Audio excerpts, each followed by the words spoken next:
Movie की starting में हमें मूवी के मेन कैरेक्टर यानी यहान को दिखाया जाता है जिसे ब्रेन कैंसर है और उसकी सर्जरी की जा रही थी, जहां वह अचानक ही एक लड़की को देखने लगा जो कि बीच साइड पर है। उसने व्हाइट ड्रेस पहनी हुई है लेकिन वो कौन है ये पता नहीं चल पाता है क्योंकि यहान उस लड़की का फेस नहीं देख पाया था। सर्जरी सक्सेसफुल रही और अब यहान काफी टाइम के बाद अपनी मॉम के साथ डॉक्टर से मिलने आया है, जहाँ डॉक्टर बता रहे हैं कि फिलहाल तो सब ठीक है लेकिन ट्यूमर बढ़ सकता है, इसलिए रेगुलर चेकअप के लिए हॉस्पिटल आना होगा। यहान को ये बात अच्छी नहीं लगती इसलिए वह बाहर आ गया क्योंकि वह इस तरह जीना नहीं चाहता है जिसमें पता नहीं है कि कब मौत आ जाए कि तभी उसे एक छोटी बच्ची दिखी जिसे भी कैंसर था। वह अपने फादर के साथ थी और फादर के साथ काफी खुश भी थी, लेकिन यहान को उस बच्ची के लिए बहुत ही बुरा लगता है कि कैसे इस बच्ची को अभी दुनिया की समझ भी नहीं और गॉड ने इतनी सी बच्ची को इतनी बड़ी बीमारी दे रखी है, इसलिए यहान के दिल में गॉड को लेकर और नफरत बढ़ने लग जाती है। दूसरी तरफ यहान की मॉम डॉक्टर को बता रही है कि कैसे जब से यहान को कैंसर हुआ है उसने लोगों से मिलना जुलना खत्म कर दिया है। वो पूरे दिन बस अपने रूम में अकेला रहता है, किसी से बात नहीं करता है, यहाँ तक कि उसने स्कूल जाना भी छोड़ दिया है और अपने पुराने दोस्तों से बात भी नहीं करता है। तो तब डॉक्टर समझाने लगे कि यहान को ऐसा नहीं करना चाहिए, लोगों से मिलना चाहिए, तभी उसकी तबीयत थोड़ी ठीक हो सकेगी। वेल अब नेक्स्ट सीन में हम ये के घर का सीन देखते हैं जहाँ हमें उसके फादर भी दिखाए गए जो कि हमेशा यहान के लिए सैलेड से एनिमल्स बनाते हैं क्योंकि यहान को ये सब बचपन से अच्छा लगता था, लेकिन मॉम हर बार डैड की मेहनत को खराब कर देती थी। यहान हमें बताने लगा कि वैसे तो मेरे मॉम डैड बहुत अच्छे हैं लेकिन कभी कभी मुझे ऐसा लगता है कि यह सब अंदर ही अंदर मुझसे परेशान भी होंगे क्योंकि मेरे इलाज में बहुत पैसे लग जाते हैं जिससे मेरे घर का सारा बजट खराब हो जाता है। कि तभी एक किम नाम का पर्सन जो कि एक मोटिवेशनल स्पीकर भी है यहान को एक इवेंट में इनवाइट करता है जहां कैंसर के पेशेंट्स आने वाले थे, लेकिन यहान ने जाने से मना कर दिया कि नहीं मुझे घर में अकेला छोड़ दो। लेकिन जब यहान के पेरेंट्स ने यहान को समझाया कि तुम्हें जाना चाहिए तो तब यहान माना। नेक्स्ट डे वो इवेंट में आ गया जहां किम कॉस्ट्यूम में है क्योंकि वह स्पीच देने वाला था, तो वहीं किम ने यहान को एक विग पहना दी थी। यहान वीडियो कॉल पर अपनी मॉम को पूरी जगह दिखा रहा होता है कि तभी अचानक उसकी टक्कर एक लड़की से हो गई जो कि एक कॉस्ट्यूम में थी जिसके अंदर यहान का मोबाइल गिर जाता है, जिसे जब यहान निकालने की कोशिश करने लगा तो वह लड़की जिसका नाम है यूनन वो यहान से दूर रहने का बोलती है, लेकिन अब क्योंकि मॉम अभी तक कॉल पर थी इसलिए यहान यूनन के क्लोज आकर मॉम को बाय करने लगा और बोला कि मॉम एक इमरजेंसी है इसलिए मैं आपसे थोड़ी देर बाद बात करता हूँ। बाद में यूनन यहान को मोबाइल वापस लाकर दे देती है, लेकिन ये काफी रूड बिहेव कर रहा था इसलिए यूनन कहने लगी कि क्या तुम्हें तुम्हारी मॉम ने मैनर्स नहीं सिखाए मॉमस बॉय। और फिर जब यहाँ से चली गई तो तब यहान को यूनन पर गुस्सा आ रहा था। इवेंट एंड होने के बाद यहान की मॉम यहान को लेने आती है जहाँ यहान यूनन को विंडो से देखकर छुपने लगा, लेकिन अब क्योंकि मॉम यूनन को थोड़ा बहुत जानती थी इसलिए उन्होंने यूनन को आवाज दी और अपनी कार में बुला लिया घर छोड़ने के लिए, जहाँ यूनन आराम से यहान की मॉम से बातें कर रही होती है, लेकिन यहान अभी भी यूनन को इग्नोर कर रहा था। एक्चुअली यहान की मदद चाह रही है कि इन दोनों की दोस्ती हो जाए, इसलिए जब मॉम के काफी बोलने पर यहान ने यूनन से हेलो करा तो वह कुछ इस तरह कहने लगा कि मुझे कैंसर है, अब तो तुम मुझसे दोस्ती करना पसंद नहीं करोगी ना, यानी अब तुम मुझसे दूर भागोगी। लेकिन यूनन हंसी और पूछने लगी कि तुम्हारी कैंसर की कौन सी स्टेज है। यहान बताता है कि सेकंड। तो तब वह बोली कि अरे सेकंड स्टेज तो मेरी तब थी जब मैं 5 साल की थी, इसका मतलब कैंसर स्टेजेस में मैं तुमसे आगे हूँ। यहान ये बात सुनकर शॉक बैठा रह गया कि कैसे इस लड़की को भी कैंसर है पर इसे अपनी बीमारी का कोई अफसोस नहीं है, ये तो आराम से मजे से रह रही है। इसलिए जब यूनन कार से उतर गई तो तब मॉम यहान पर जोर जोर से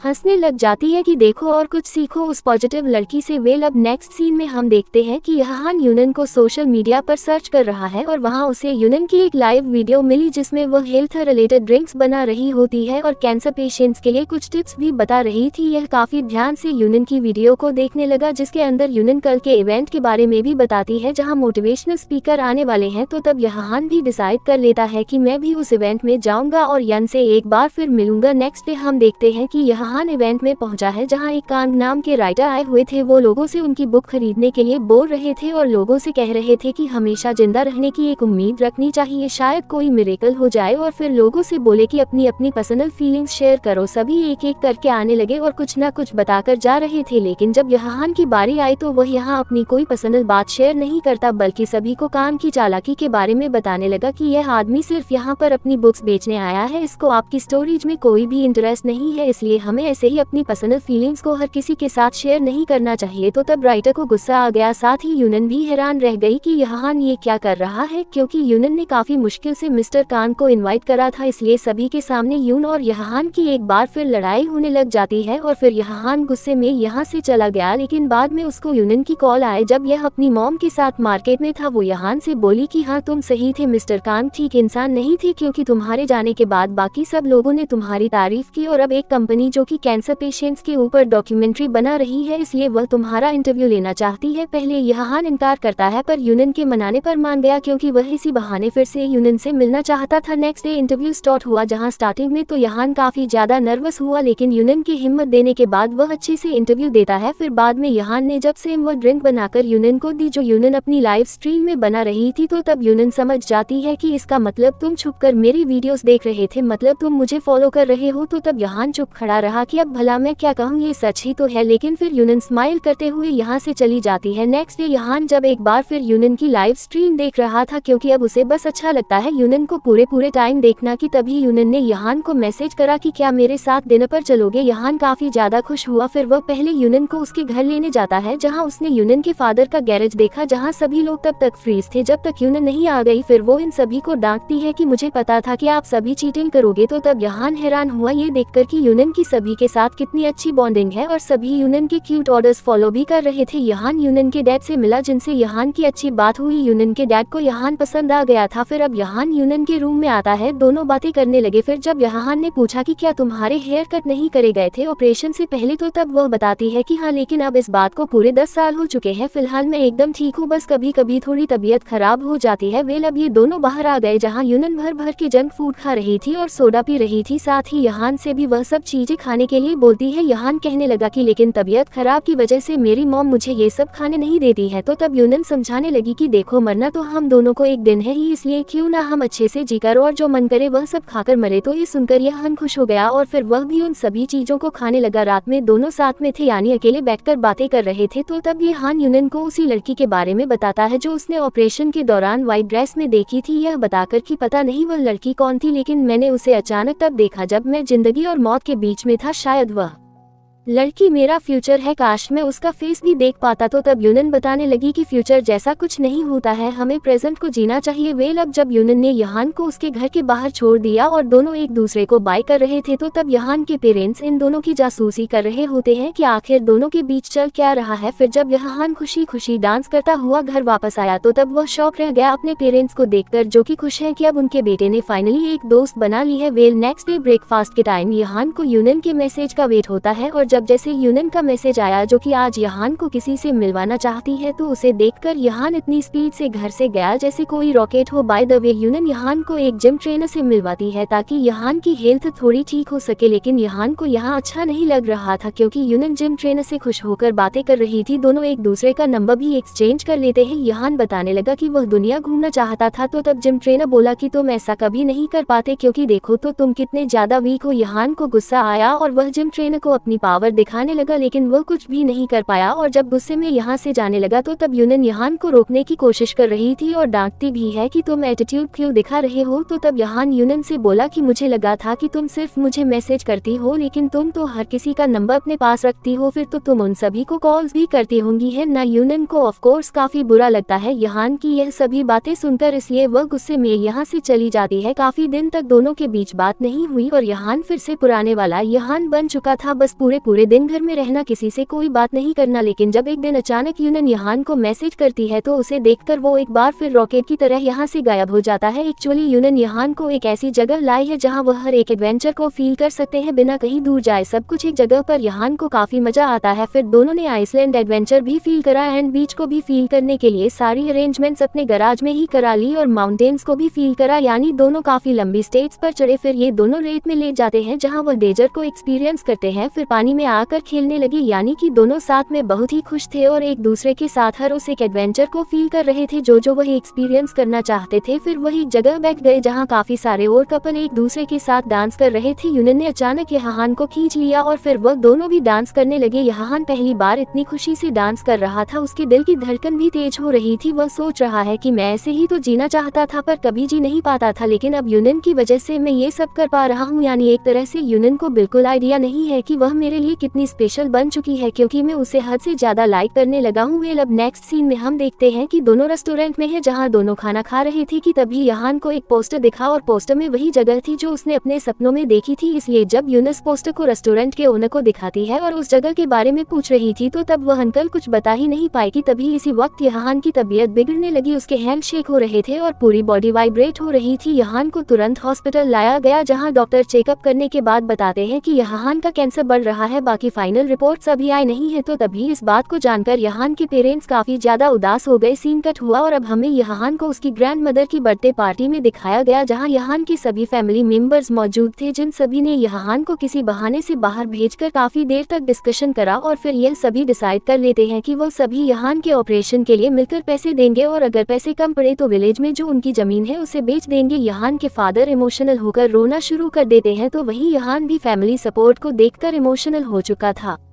इसलिए वह सभी के सामने आया और काफी रिस्पेक्ट के साथ सभी को थैंक्स करने लगा। वेल अब हमें यूनन दिखाई गई जो कि यहान के घर के बाहर यन के वापस घर आने का वेट कर रही थी। एक्चुअली यन उस दिन रेस्टोरेंट में बेहोश होने के बाद से यन से मिला नहीं था, ना ही यूनन की कॉल और मैसेजेस का आंसर दे रहा था। इसलिए यूनन पूछती है कि आखिर तुम ऐसा क्यों कर रहे हो, क्या हम दोस्त नहीं है? तो तब यहान ने एक बार फिर यूनन के साथ रूड बिहेव करा कि आखिर तुम क्यों परेशान होती हो मेरे लिए, मैं लगता ही कौन हूँ तुम्हारा, और भी पता नहीं क्या क्या बोल देता है। तो तब यूनन का दिल टूट गया और वह चुपचाप यहाँ से चली गई। यहान को बाद में पछतावा कि मुझे यूनन से ऐसे बात नहीं करनी चाहिए थी, और जब उसने मोबाइल देखा तो वह हैरान रह गया क्योंकि यूनन ने अब यहान को सब जगह से ब्लॉक कर दिया था कि जैसे वह यहान की लाइफ से गायब हो गई हो। यहान काफी ज्यादा परेशान हो जाता है, जैसे उसने जीते जी अपने जीने की वजह को खो दिया हो। इसलिए उसी जगह आकर फर्स्ट टाइम काफी ज्यादा ड्रिंक करने लगा जहाँ वह यूनन के साथ आया था। फिर यूनन के घर के बाहर आकर जोर जोर से डोर नॉक करने लगता है और पागलों की तरह बिहेव कर रहा था। यूनन बाहर आए और यहाँ से जाने का कहती है क्योंकि काफी तेज बारिश हो रही थी, लेकिन वह गया नहीं और बोला कि पहले मुझे अनब्लॉक करो और प्लीज मुझे माफ कर दो, क्योंकि क्या तुम्हें पता नहीं है कि तुम वो इंसान हो जिसने मुझे नॉर्मल फील कराया है जब मैं अपनी परेशानी से इतना परेशान था कि अपने आप को बोझ समझ रहा था, लेकिन तुम्हारी वजह से मैं खुद को जिंदा महसूस कर पाता हूँ। यूनन शांत होकर कहती है कि ऐसी बात नहीं है कि सिर्फ कैंसर पेशेंट्स ही अपनी जिंदगी से परेशान होते हैं, बल्कि परेशानियां तो हर एक इंसान के साथ होती है। फिर वह यहाँ को बाहर लाकर एक ग्रैंड मदर दिखाती है जो कि बहुत सालों से अपने ग्रैंडसन के वापस आने का इंतजार कर रही है जो कि खो चुका है। फिर यूनन एक डिलीवरी मैन को दिखाती है जो कि बोल और सुन नहीं सकते हैं, लेकिन तब भी जिंदगी जीने के लिए जॉब करते हैं, मैसेजेस पे लिख लिख के अपनी बात बताकर, और हर रोज काफी सारी प्रॉब्लम्स फेस करते हैं। और फिर यहान से बोली कि क्या ये सभी दुखों से नहीं गुजर रहे हैं लेकिन तब भी जी रहे हैं ना, तो फिर तुम क्यों एकदम हार मान जाते हो और अकेले और लोगों से दूर रहने क्यों लगते हो? यहान को यूनन की बात समझ आ रही थी। फिर वह यूनन को डायरेक्ट बता देता है कि मैं तुम्हें पसंद करता हूँ, वह भी बहुत ही ज्यादा। यूनन हैरान हुई और हैरानी से यहान को देखने लगी, तो वही यहान को लगा कि यूनन उसे यस नहीं करेगी, लेकिन यूनन डायरेक्ट यहान को हक कर लेती है क्योंकि वह भी यहान को पसंद करने लगी थी। दोनों ऐसे ही बहुत देर तक एक दूसरे को हक करते रहे। फिर तभी यह सीन कट हुआ और दिखाया गया कि यूनन और यहान गैरेज में है जहां यहान के पेरेंट्स यहान को लेने आए हैं। फिर यूनन के फादर ने यहान के पेरेंट्स को बताया कि मैं किसी काम से हॉस्पिटल गया हुआ था और जब वापस आया तो मुझे लेट नाइट मेरे घर के बाहर दो जवान लोग एक दूसरे से चिपके हुए दिखे। पहले तो मैं समझ नहीं पाया कि भला किसका तेज बारिश में रोमांस जाग रहा है, लेकिन फिर पता चला कि अरे ये तो मेरी बेटी और उसका दोस्त यहान है। साथ ही यहान ने ड्रिंक भी कर रखी थी। यहान के पेरेंट्स यहान को इस बात के लिए काफी ज्यादा डांटते हैं और बोले कि भला तुम ड्रिंक कैसे कर सकते हो, लेकिन फिर तभी दोनों शांत भी हो गए और यूनन के फादर के साथ पूरे गैरेज को देखने लगते हैं, यानी किसी को भी इन दोनों के रिलेशनशिप से प्रॉब्लम नहीं है। फिर यूनन यहान के हाथ पर रेड स्केच से एक फ्लावर ड्रॉ करती है, ये बताकर कि जब मैं छोटी थी और हॉस्पिटल में थी तो वहाँ की नर्स सभी कैंसर पेशेंट्स के हाथ पर फ्लावर ड्रॉ ड्रॉ करती थी कि जब भी कोई पेशेंट हिम्मत या प्यार का काम करता था। वेल अब नेक्स्ट मॉर्निंग यूनन यहान को कॉल करके बताती है कि तुम जिस लेक के बारे में बात कर रहे थे, यानी जिस लेक को तुम हमेशा अपने ड्रीम में देखते हो, उस जगह के बारे में मैंने पता लगा लिया है। लेकिन यहान अभी भी उदास है क्योंकि उस जगह पर जाने के लिए उसके पास पैसे नहीं और पेरेंट्स से वह मांग नहीं सकता है। तो तब यूनन कहती है कि तो क्या हुआ, तुम खुद कमाओ और खुद वहां जाओ। फिर दिखाया गया कि दोनों कैसे ऑनलाइन अपने सामान को सेल कर रहे हैं ताकि लेक वाले प्लेस पर जा सके। यहाँ यहान अपने फादर को भी देखता है जो कि अपने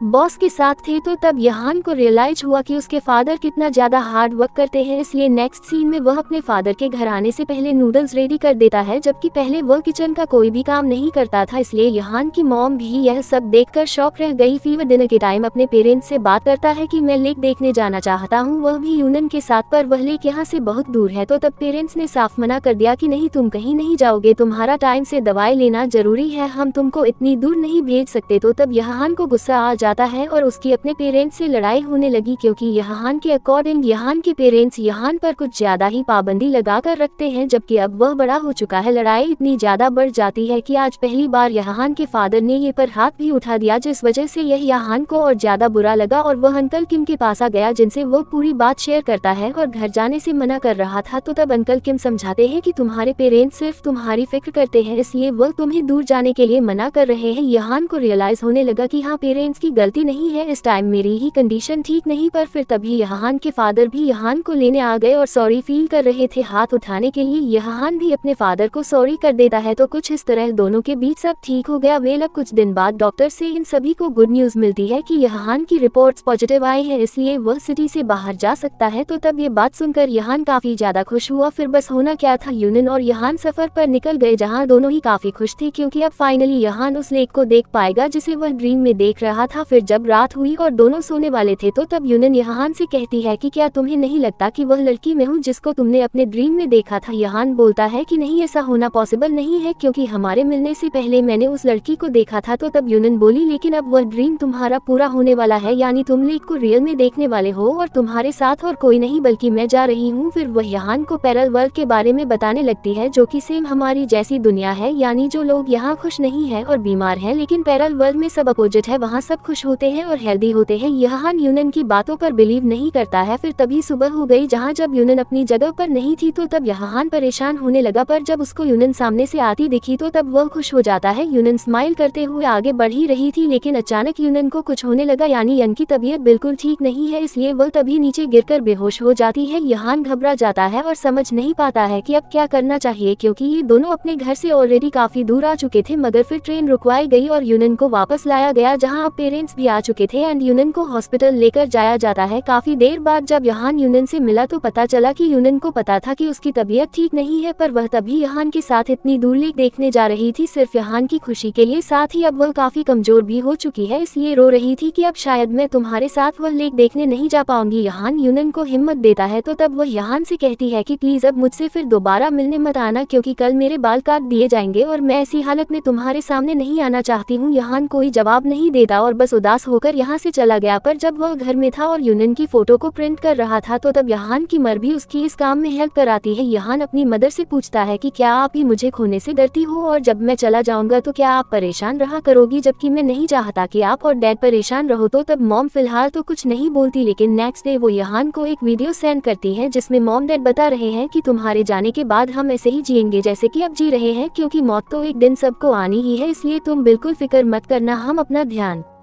अच्छे से रखेंगे और जिंदगी के सभी पलों को खुशी से जिएंगे। यहान इमोशनल होगी अपनी मॉम डैड की इस वीडियो को देखकर। फिर नेक्स्ट डे वो भी अपने बाल कट कर देता है और वीडियो कॉल पर यूनन से बात कर रहा है जहां यूनन हैरान है कि भला तुमने ऐसा क्यों करा है, मगर यहान यूनन को उसकी फेवरेट ड्रिंक बनाकर दिखाता है और बोला कि इसे पीने के बाद तुम हमेशा के लिए मेरी हो जाओगी और फिर तभी उस ड्रिंक को पी गया। यूनन खुश थी और इमोशनल भी हो रही थी कि यहान यूनन को कितना ज्यादा पसंद करता है। फिर नेक्स्ट डे यहान यूनन के पास आ गया और बोला कि अब से मैं मैं पूरे टाइम तुम्हारे साथ रहने वाला हूँ और मुझे तुम रोकोगी नहीं। फिर यूनिन को हिम्मत देते हुए प्रॉमिस करने लगा कि देख लेना तुम एकदम ठीक हो जाओगी, फिर मैं तुम्हारे लिए जॉब करूंगा, कुछ टाइम बाद हम शादी कर लेंगे और फिर हमारे बेबीज भी होंगे, यानी एक बहुत ही प्यारी फैमिली होगी। तो तब यूनिन स्माइल कर रही होती है क्योंकि उसे पता है कि यह सब सिर्फ बातें हैं, रियल में ऐसा कुछ नहीं होगा क्योंकि तब तक वह जिंदा ही नहीं रहेगी। यूनिन यहाँ से अभी इस टाइम बाहर चलने का बोलती है। फिर दोनों रेलवे ट्रैक पर आकर लेट गए। दोनों काफी देर तक बातें करते रहे कि कैसे कैसे दोनों फ्यूचर में साथ में जीना चाहते थे, लेकिन ऐसा हो नहीं पाएगा। पर खुशी इस बात की है कि दोनों ने साथ में अच्छा टाइम स्पेंड करा है और काफी सारी यादें बना ली है। दोनों फिर अब वापस आ जाते हैं, लेकिन अचानक यूनिन की तबीयत बिगड़ जाती है और यहान को खींचकर रूम से बाहर कर दिया गया क्योंकि यह यूनिन का एंड था। और फिर बताया गया कि उस दिन के बाद यूनिन हमेशा के लिए दुनिया छोड़कर चली गई, यानी कि यूनिन की डेथ हो गई। जिस बात को एक्सेप्ट करना यहान के लिए बहुत ही मुश्किल था। वो कुछ दिन बाद यूनिन के फादर से मिलने आया और उन सभी फोटोज को फादर को दे देता है जो यूनिन ने देने के लिए कहा था। फिर वह यहाँ फादर को थोड़ा खुश करने की भी कोशिश कर रहा था, जबकि पहले यहान को किसी से भी बात करना पसंद नहीं था। फिर वो यूनिन के रूम में आकर यूनिन को मिस करते हुए रोने लग जाता है। अब हम 1 साल के बाद का सीन देखते हैं जहाँ अब यहान स्टडी भी करने लगा है क्योंकि यूनिन ने यहान को काफी चेंज कर दिया था, इसलिए अब यहान ने घर में रहना भी छोड़ दिया था। फिलहाल उसकी तबीयत ठीक है, लेकिन कब तक ठीक रहेगी यह कहना मुश्किल है, इसलिए यहान मरने के इंतजार को छोड़कर आगे बढ़ने की कोशिश कर रहा है और जिंदगी के हर दिन को जी रहा है। फिर वह सफर पर निकल गया और फाइनली उस जगह आ गया जहाँ वह यूनिन के साथ नहीं आ पाया था, यानी उसकी ड्रीम वाली लेक पर। वह पूरी जगह को देख ही रहा था कि तभी अचानक उसे फिर से व्हाइट ड्रेस वाली लड़की नजर आने लगी, जो कि और कोई नहीं बल्कि यूनिन होती है। और फिर तभी वह खुद को भी वहाँ पर देखता है और हैरान होने लगा, यानी अब वह समझ पा रहा है कि यूनिन सच कह रही थी कि सच में पैरेलल वर्ल्ड होता है जहाँ हमारी जिंदगी अपोजिट होती है। इसलिए वह खुश हुआ ये जानकर कि वह एक दूसरी दुनिया में यंग के साथ खुश है। फिर तभी वह उस बच्ची को भी देखता है जिसे उसने मूवी की स्टार्टिंग में देखा था, जिसे भी कैंसर था और उसकी डेथ हो गई थी, लेकिन इस दूसरी दुनिया में वह अपने फादर के साथ खुश है। फिर उसने उन ग्रैंड मदर को भी देखा जिन्होंने अपने ग्रैंडसन को खो दिया था, लेकिन यहाँ उनके पास उनका ग्रैंडसन होता है। फिर वह उस डिलीवरी मैन को भी देखता है जो बोल और सुन नहीं सकता था, पर इस दुनिया में वह भी काफी ज्यादा खुश था। यहाँ जब थोड़ी और आगे आया तो उसने काफी सारी शिप्स देखी जिन सभी पर रेड फ्लावर बने हुए थे। यहाँ यूनिन को याद करते हुए खुश होने लगता है और बस फिर इसी सीन के साथ यह मूवी यहीं पर एंड हो जाती है।